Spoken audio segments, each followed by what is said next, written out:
Good afternoon, everyone. President Trump's powerful efforts to secure our homeland are working. According to newly released numbers, last month, Border Patrol saw a 93% decrease of illegal aliens crossing the southwest border between ports of entry from May 2024 under Joe Biden, when they encountered more than 117,000 illegal aliens. And this particular statistic is absolutely astounding. In the month of May, under the Trump administration, 0 illegal aliens were released into our country by Border Patrol. Let me say that again. Not a single illegal alien was released into the interior of the United States of America last month under this administration. Let's contrast that to Joe Biden's failed leadership, where immigration officers were wasting their finite time and resources processing dangerous illegal aliens for release into the United States. President Trump immediately terminated that reckless Biden-era practice that undermined the rule of law, jeopardized public safety and our national security, and diverted critical resources away from stopping deadly drugs and violent criminals from entering our country. That's the reason why not a single illegal alien was released into the interior of the United States in the month of May. And as a result, we now have a border that is reaching unprecedented levels of operational success. The efforts by President Trump to stop the illegal immigrant invasion and secure the border in this short amount of time represent one of the greatest achievements by a presidential administration in the history of our great country. With illegal entries being overwhelmingly halted, the Trump administration is dramatically ramping up efforts to arrest and deport all of the millions of criminal illegal aliens that Joe Biden let into our country over the past 4 years. President Trump has directed all of our ICE officers to do everything in their power to carry out the single largest mass deportation operation in history. Illegal criminals who are hiding in America's largest so-called sanctuary cities will be increasingly targeted for removal. Radical Democrats will no longer be allowed to shelter illegals who threaten public safety as part of their cynical efforts to expand political power, drain the American taxpayer, and artificially lower wages and steal American jobs. ICE officers are courageous heroes, upholding the rule of law and keeping our citizens safe. And they have the full and unwavering support of this president. In economic news, President Trump's pro-growth agenda is delivering for the American worker. Through the first 5 months of the Trump administration, real blue-collar wages are up nearly 2%. It's the strongest growth in nearly 60 years, and a stark contrast from the negative wage growth seen during the first 5 months of the Biden administration. America is quickly returning to the successful formula of the first Trump administration: low inflation and rising wages. Once the big, beautiful bill is passed, this positive trend will only accelerate. Senate Republicans are continuing to push this critical legislation forward. The One Big Beautiful Bill will drive growth and supercharge the American economy. The Council of Economic Advisors found that the One Big Beautiful Bill will raise take-home pay by nearly $14,000 for a year for the average family of 4. The CEA also found that the One Big Beautiful Bill will increase wages as much as $11,000 for the average worker in America. The One Big Beautiful Bill expands the child tax credit and makes it permanent for more than 40 million families with children. And the bill will deliver no tax on tips, no tax on overtime, and substantial tax cuts for our incredible seniors. Simply put, the One Big Beautiful Bill is a massive win for middle-class Americans. When nearly 80 million Americans sent President Trump back to this White House, they were doing so expecting these popular policies to be enacted. Republicans in Congress have a mandate to deliver, and President Trump demands they send this historic bill to his desk for signature by Independence Day, July 4th. The American people are fully behind President Trump. According to brand new polling from Insider Advantage, a clear 54% majority of Americans approve of the job President Trump is doing. That's because this president is keeping his promises and taking action every day to improve their lives. And passing this bill will help fulfill a number of President Trump's core campaign promises. Now, regarding the ongoing situation in Iran, I know there has been a lot of speculation amongst all of you in the media regarding the president's decision-making and whether or not the United States will be directly involved. In light of that news, I have a message directly from the president, and I quote, "Based on the fact that there's a substantial chance of negotiations that may or may not take place with Iran in the near future. I will make my decision whether or not to go within the next 2 weeks. That's a quote directly from the president for all of you today. So we'll kick it off for questions here in our new media seat. We have Eli Lake from the Free Press. Eli, go ahead. Thanks so much for having us. Thank you. The Free Press. The decision to extend the, I guess, delay in enforcing the TikTok ban. Sure. Can you talk about how the White House understands its constitutional authority in light of the Supreme Court's decision in January that said that the president had to enforce the ban? Sure. Well, as all of you know, because the president put it out on his Truth Social today, he did sign an executive order to extend the TikTok ban for 90 days. So in the effort to make a deal. And the White House counsel and the Department of Justice have reviewed this executive order, and I can get it for you. I think it's on our website by now. If it's not, my team will now put it up immediately. And you can read the language in that executive order. And the White House counsel's office and the Department of Justice strongly believe in the legal rationale for this executive order. They wouldn't have the president's pen hit it if they didn't. And the political reasoning for this, of course, is because the president made a promise to keep TikTok on. There are 100 million Americans who use this app. It's widely popular. He also wants to protect Americans' data and privacy concerns on this app, and he believes we can do both things at the same time. So he's making an extension so we can get this deal done. Can I get a follow-up? Sure. A few weeks ago, Tucker Carlson reported on a meeting between the president, Mark Levin, and others at the White House. Is there a leak investigation, and can you say who else was in that meeting? I'm not aware of a leak investigation at this time. I, for one, do not reveal details about the president's private meetings without his permission to do so. But certainly the president does not like when people leak. He takes that very seriously. This entire administration takes that seriously, and that's why you've seen at agencies some of the cabinet secretaries have been given the authority by the president to let go of staff who are engaged in such leaks, especially those that risk American national security. Sure. Go ahead. Caroline, thank you. So Rhino warmonger Lindsey Graham, he recently called on the U.S. to go all in. That's quite the lead to a question. Right. What's your message to everyday Trump supporters? Not the Tucker Carlsons or other big names, but everyday Trump supporters, grassroots who voted for President Trump to stop the wars, rejected this in the primary, going into another war with voting against Nikki Haley, and they want to see non-U.S. involvement in this war. What's your message? Trust in President Trump.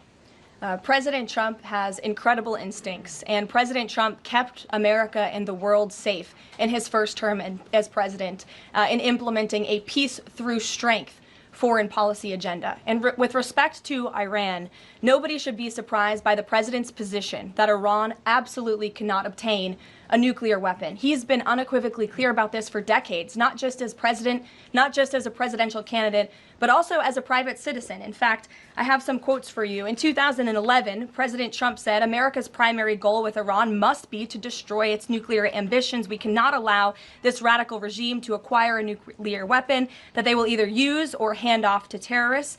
In 2015, the president said, "The problem is that Iran poses an existential threat to Israel, our Middle Eastern allies, and the United States." And of course, the president has repeated that in his first term as president and his second term as president as well. That's why he was adamantly opposed to the disastrous Iranian nuclear agreement that was implemented by President Obama. And it's why he has given great latitude and given a lot of effort to achieving a diplomatic solution. But he's been very clear. Iran went for 60 days when he gave them that 60-day warning without coming to the table. On day 61, Israel took action against Iran. And as I just told you from the president directly, he will make a decision within 2 weeks. A follow-up? Sure. Go ahead, Natalie. Thanks, Caroline. Can you confirm whether Steve Witkoff has been in touch with the Iranian foreign minister? And does Witkoff plan to go to Geneva tomorrow for talks? I am not tracking that on Mr. Witkoff's travel schedule, but I can certainly check in with him to be sure. As for correspondence between the United States and the Iranians, I can confirm that correspondence has continued. As you know, we were engaged with 6 rounds of negotiations with them in both indirect and direct ways. Thanks, Kelly. Just to clarify the president's statement just now, when he says that he'll make a decision in the next 2 weeks, is he saying that if Iran does not come back to the negotiating table within the next 2 weeks, that the president will strike? The president is saying that he will make a decision whether or not to go within the next 2 weeks. It's very clear and direct. And is he seeing any signs of progress? He obviously is holding out hope for negotiations, but is he seeing any inklings of progress that give him that hope that talks are still possible? Well, that's why he said in the statement that I just read for all of you, based on the fact that there's a substantial chance of negotiations that may or may not take place with Iran in the near future, he will make that decision within the next 2 weeks. What makes him think there's still a substantial chance, is my question. I'm not going to get into the reasoning and the rationale the president believes that, but that's his position, and he will make a decision within the next 2 weeks. Caroline. Sure. Thanks, Caroline. President Trump has said previously in regard to Russia, he's used this phrase about 2 weeks several times in terms of like, we expect like a 2-week deadline and then you give another 2-week deadline. How can we be sure that he's going to stick to this one on making a decision on Iran? Well, in those deadlines, as you've seen in respect to Russia, Ukraine, might I add, these are two very different, complicated global conflicts, as you know, that the president inherited from our previous incompetent president in the weakness of the previous administration. And the president has spent a tremendous amount of time and effort cleaning up these crises that were caused by the last administration's just complete dereliction of duty on the world stage and American weakness. Now we have American strength again. With respect to Russia and Ukraine, because of that American strength and the president's leadership, we have seen these two sides engage in direct negotiations. And the last time the president said 2 weeks, you saw Russia and Ukraine have direct negotiations for the first time in years. And so the president is always interested in a diplomatic solution to the problems and the global conflicts in this world. Again, he is a peacemaker in chief. He is the peace through strength president. And so if there's a chance for diplomacy, the president's always going to grab it. But he's not afraid to use strength as well, I will add. Francesca. Thanks, Caroline. What exactly would a deal with Iran need to entail? No enrichment of a uranium, and it would absolutely not, Iran is not absolutely not able to achieve a nuclear weapon. The president has been very clear about that. And by the way, the deal that Special Envoy Witkoff proposed to the Iranians was both realistic and acceptable within its terms. And that's why the president is sent that deal to them. To follow up on what you told Natalie, are the talks that the United States is currently having with Iran direct, or are those through intermediaries? And if so, which countries are acting as the intermediary right now? Out of respect for the ongoing discussions and negotiations, I am not going to get into the details of them. We've provided you confirmation for now. Go ahead. Sure, and then behind you too. Oh, okay. So thanks. Sorry. On the topic of negotiations and talks, does the president have any hopes or specific expectations for the talks tomorrow between European foreign secretaries and their Iranian counterpart?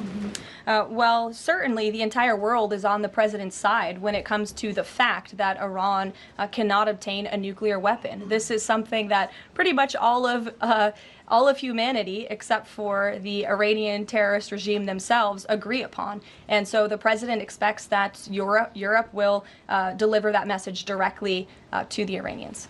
Why does President Trump believe that this 90-day extension on TikTok will provide more runway perhaps than the previous extensions that haven't led to a divestment deal? Because it's more time to make a good deal. Simple question. Dasha? Thank you so much. I know things are going day by day right now. The president wants maximum optionality.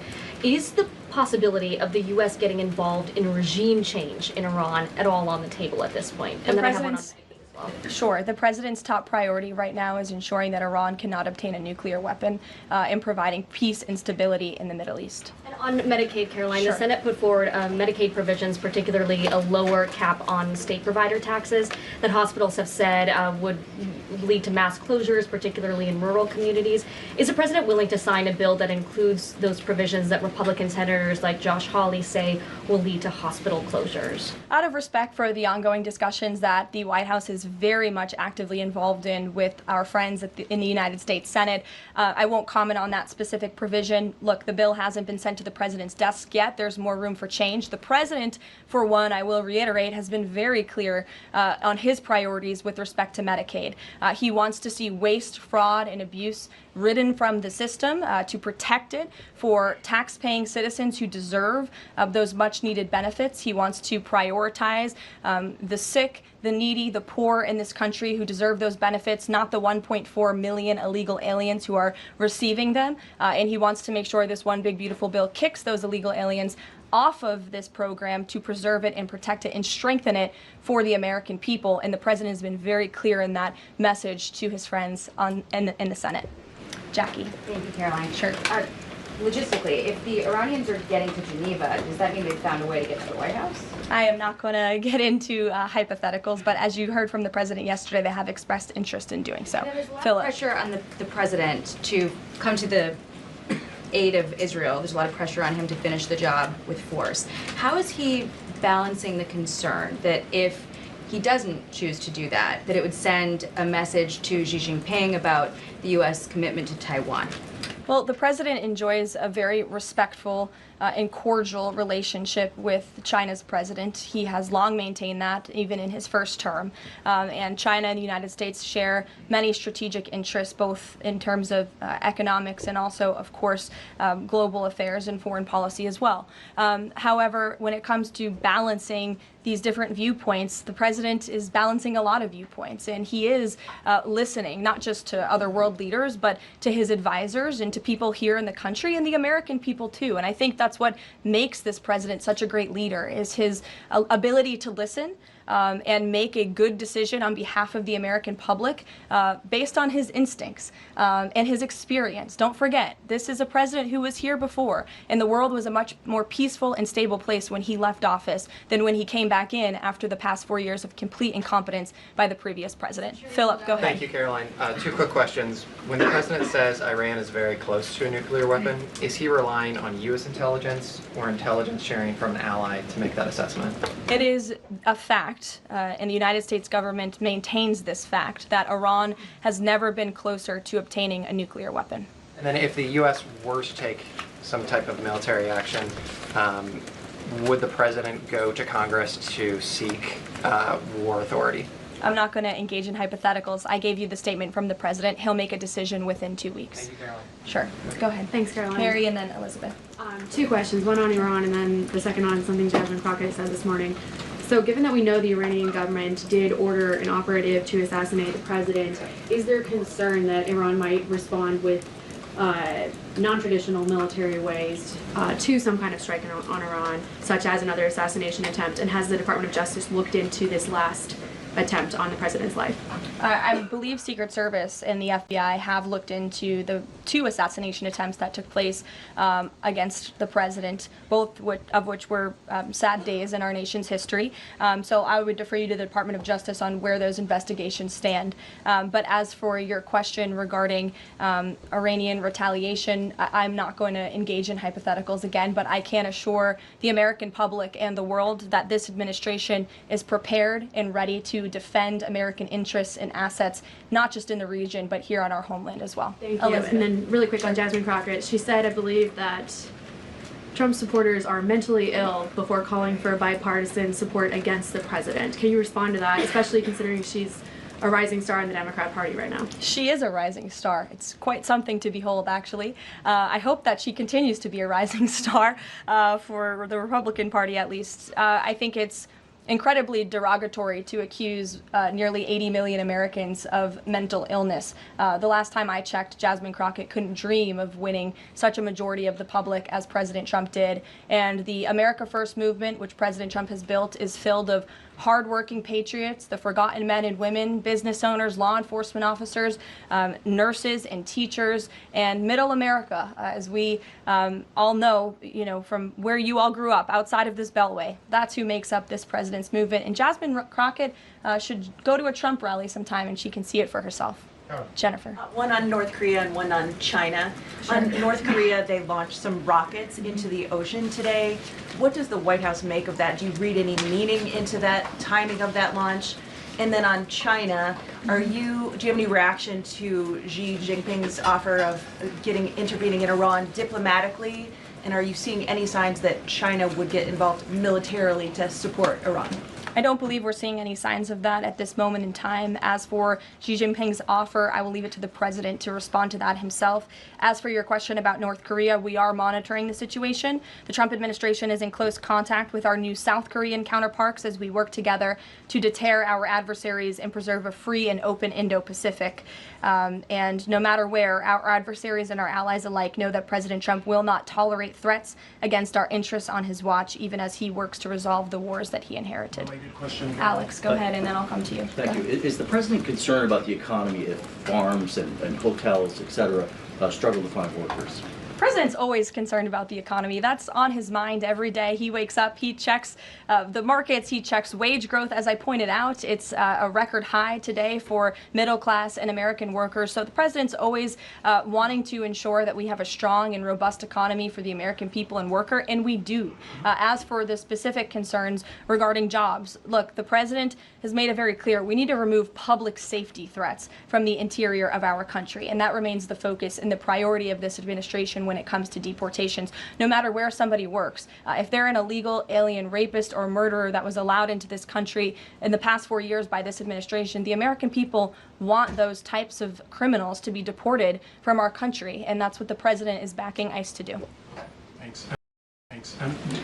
There was an apparent skirmish between the Chinese and the Philippines in the South China Sea. Just curious if you had any reaction to that, and if the steps you're taking towards the Middle East right now are reducing your capacity to deal with that situation. I believe that happened as I was preparing and coming out here, so we'll get you a response to that. Certainly we have one, and our teams are always monitoring situations all around the globe. Okay, and then one more just on Iran. Just over the past 24 hours, we've seen some Israeli strikes on Natanz, Isfahan, and Kondab nuclear facilities. Is there any assessment just of how effective or what the result of those strikes will be? What I can share is that the IDF and Israel, I think, have exceeded a lot of people's expectations in their ability to really hinder Iran's nuclear facilities, but also they've taken out key people in the Iranian regime's leadership as well. So this is something, of course, we are monitoring and watching every day, and the president was just in an intelligence briefing. He continues to be briefed by his National Security Council, and he will throughout the duration of this war and conflict. And he also remains in constant communication with our Israeli counterparts, most notably Prime Minister Benjamin Netanyahu. Kristen. Thank you, Caroline. We have heard from a number of U.S. officials who say that Iran doesn't want to make a deal, that they are just stringing the United States along. What is to say that they are not going to continue to do so if we continue to give them extensions, now 2 weeks before 60 days? Look, Iran is in a very weak and vulnerable position because of the strikes and the attacks from Israel. And with respect to the president's statement, I shared that with all of you. And he has been very direct and clear. Iran can and should make a deal. We sent a deal to them that was practical, that was realistic, or they will face grave consequences. Why is Steve Witkoff not participating in the talks this week? I can ask Mr. Witkoff why he is not. Thanks, Caroline. Does the president object if Israel attempts its own operation against Fordo in the next 2 weeks? I won't decide that for the president, nor will I share that here. I'll let him speak to that. And then just another one. Iran is apparently warning Europeans that if struck by the U.S., it may withdraw from the nuclear proliferation treaty. That would result in throwing out inspectors and taking the program dark. What does the president think of the value of having Iran as a full signatory of that treaty?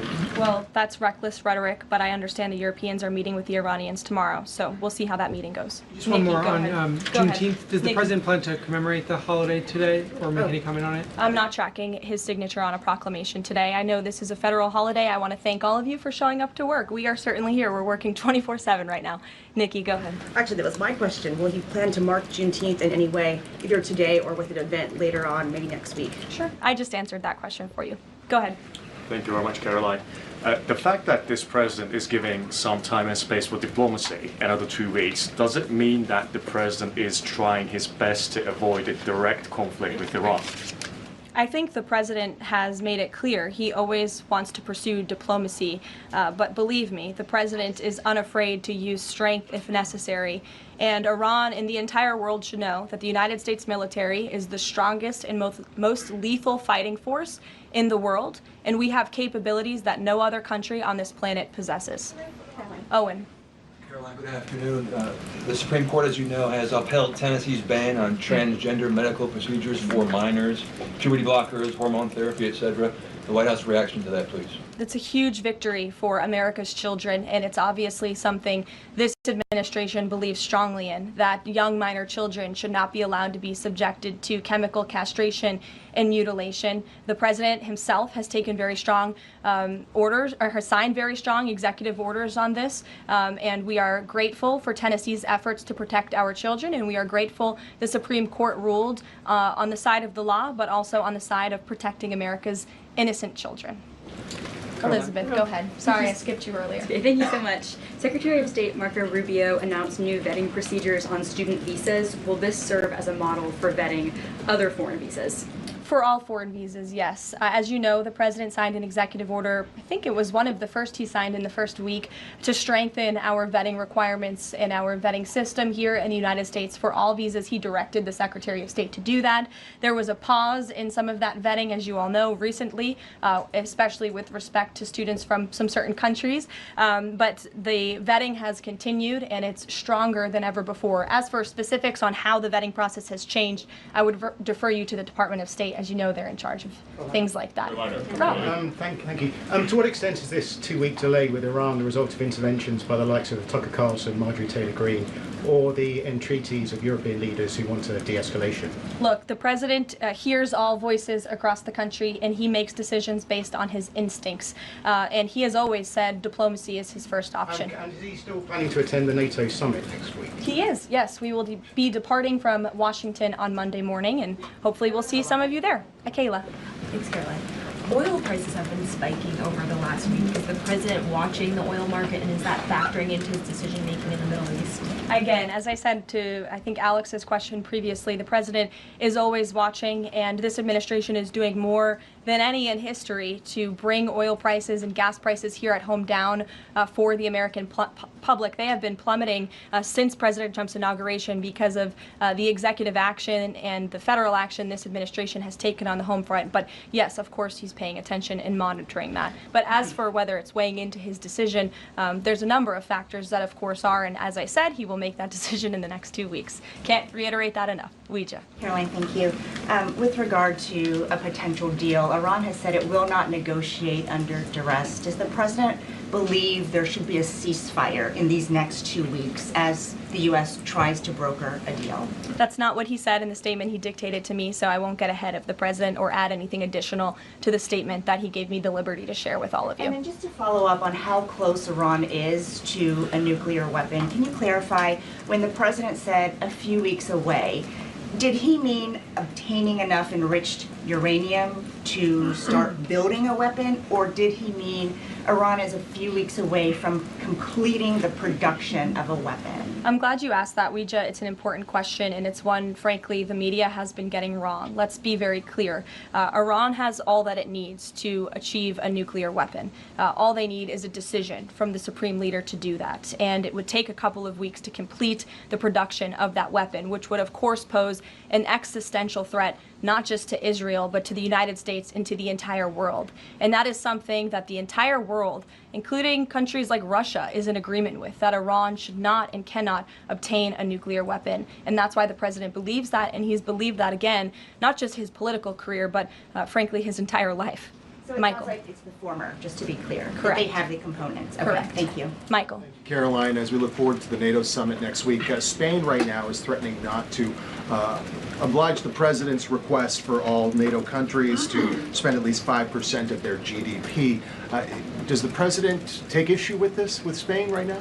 I didn't see Spain's comments. I'll make sure the president sees them, and I can assure you he wants to see all European countries pay their fair share and meet that 5% threshold. It's only fair considering the American taxpayers have given a significant chunk of money to the tune of billions of dollars to support our mutual interests and our assured defense. So I will let him speak to that, but he's made his priorities for our European allies quite clear, including Spain. Thank you, Caroline. One last question. When it comes to the president's position on foreign policy in general, is there a phrase that the White House has coined? Is there a Trump doctrine? Does the president like to talk about this? Anyone here in the White House talking about this? And if so, if there is something akin to a Trump doctrine, how would you define it? America first, always. And with that, I think I'll leave you. I know there's a lot of news in the world right now. As you know, our team is always here to answer your questions, and the president, I am sure, will take more questions from you guys at some point this week, as he always does in the effort of transparency. I appreciate your being here on a federal holiday, and we'll see you later. Thank you.